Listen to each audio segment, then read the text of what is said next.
The EPA Superfund List, a harrowed directory of the nation's uncontrolled hazardous waste sites.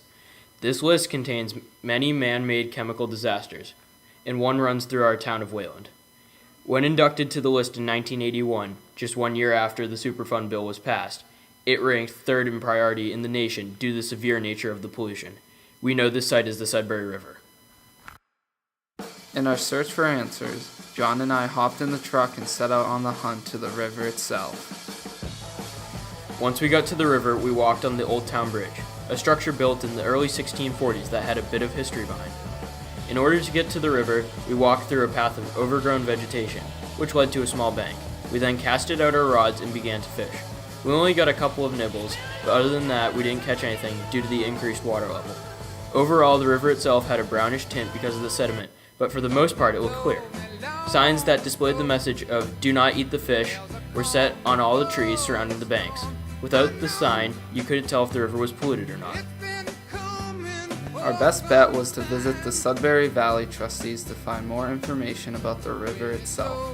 Once we got there, Michael Sanders, the director of membership of the SVT, informed us about OARS, a nonprofit organization whose goal is to protect, preserve, and enhance the natural and recreational features of the Assabet, Sudbury, and Concord rivers, both their tributaries and watersheds.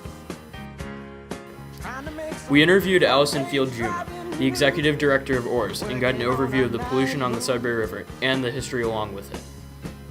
The Sudbury River, in particular, the rivers, all of them have sort of gone through a history of different historical periods, different uses. So originally they were for food. A huge number of fish lived in these rivers. Migratory fish in particular were just a huge resource, and native people ate the fish, wild rice, and probably all kinds of other things growing in the river that you could use, and animals that were riverine and that kind of thing. So birds, I mean, it was just a very wealthy area for food. And then the colonial settlement really went along rivers because rivers were for transportation. So they sort of moved from being a food source to continuing to be for food, but then also for transportation. So, in a sense, another historical use of the river was for drinking water, certainly, until relatively recently. The first Boston municipal water supply was actually the Sudbury reservoirs, which are still there, but are no longer used for drinking water. The 41-mile-long Sudbury River was used for transportation during colonial times, as societies needed water for survival. Today's watershed population is about 180,000, and many activists still care about the river's well-being. Then it shifted a bit to being for energy, so a lot of dams were built, and once they built the dams, that really damaged the fish population because the migratory fish couldn't get up the rivers anymore, so energy production started to substitute for food production.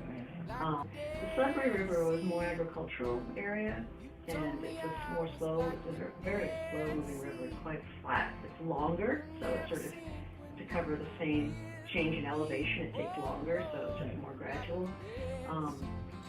So those were more agricultural communities, whereas the Industrial Revolution really happened on the Assabet. Maynard mills, there was a powder mill in Acton, which is where they made gunpowder for the Revolutionary War. A lot of mill buildings around here, and they made woolens for the Civil War soldiers, for World War I. This whole area was really a big manufacturing area. The Sudbury River was used for industry and trade for hundreds of years before the environmental disaster created by the various chemical dye companies on the Nyanza site. One common chemical found in the river is mercury. Mercury exposure affects the nervous system with symptoms that include vivid dreams, memory loss, and possible violent muscle spasms. Mercury was spread throughout the river via the current and settles deep into the bed. Being a slow-flowing river doesn't help clean out the potentially dangerous pollutants lying within, and neither does the irregular weather. Between the years of 1917 and 1972, over 45 metric tons of mercury was dumped into the river by various dye companies on the same site as Nyanza Chemical. Mercury was part of a chemical mix used as a catalyst in the manufacturing process for a particular dye compound. Until the 1970s, workers used 37 pounds of mercury for each batch of that dye, and an average of 18.6 pounds got into the river each day. Fish turned up with mercury concentrations as high as 12 parts per million. That's 24 times the Food and Drug Administration limit at the time. The Nyanza Chemical Company, which manufactured dyes and chemicals, and so like most of the other industries that were established on the rivers, they used the river to dispose of waste, either intentionally or not, and certainly left a lot of it pollution, sort of in combination with dams and the rivers being used for energy to run industry. The river was also used to convey waste, so it just was used sort of like a sewer. And then a place called Nuclear Metals, which made uranium-tipped bullets. Wow.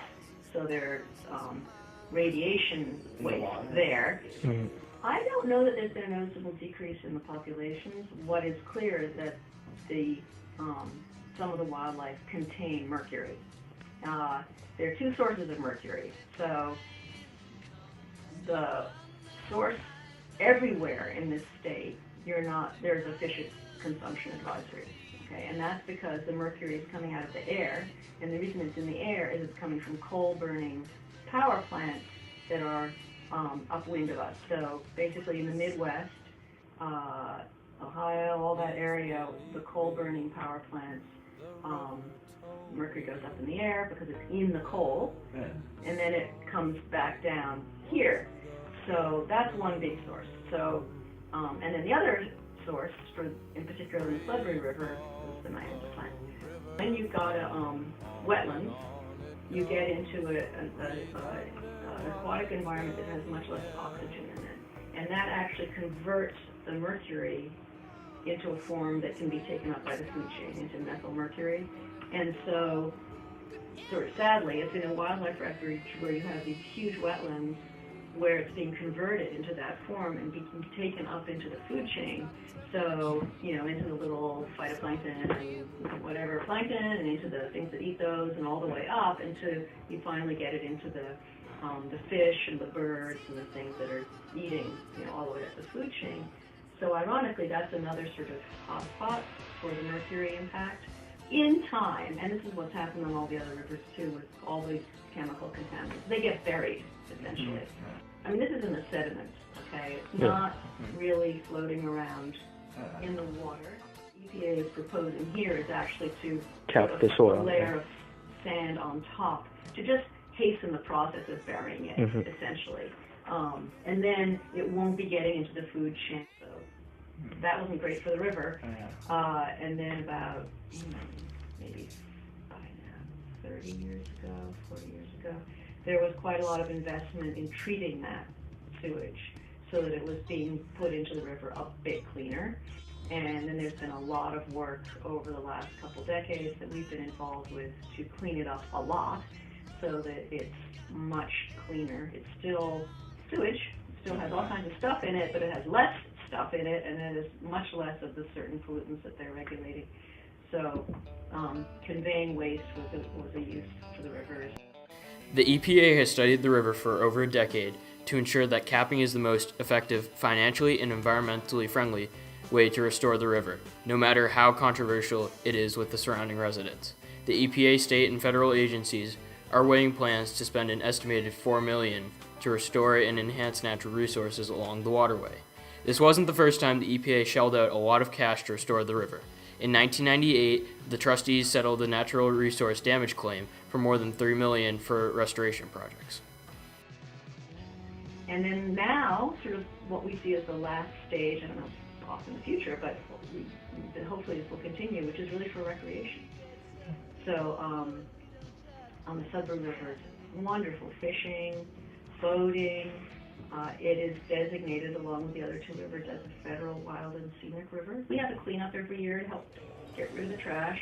I think there's a lot of effort going into cleaning up the rivers, all these rivers, and the Sudbury and the town of Framingham doing a lot in stormwater, cleaning up their stormwater.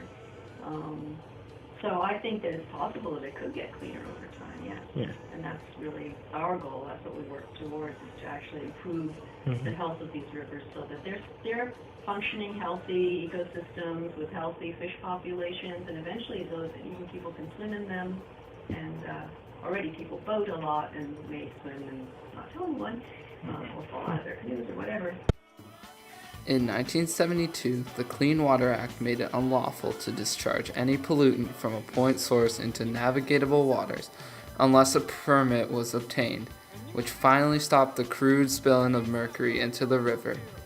Even with all the cleanup efforts in action, time can only tell if the Sudbury River will ever be restored to its original beauty. Below us, above us, only sky. Imagine all the people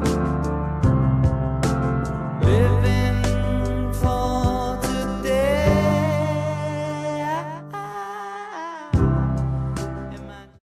Hey Jude.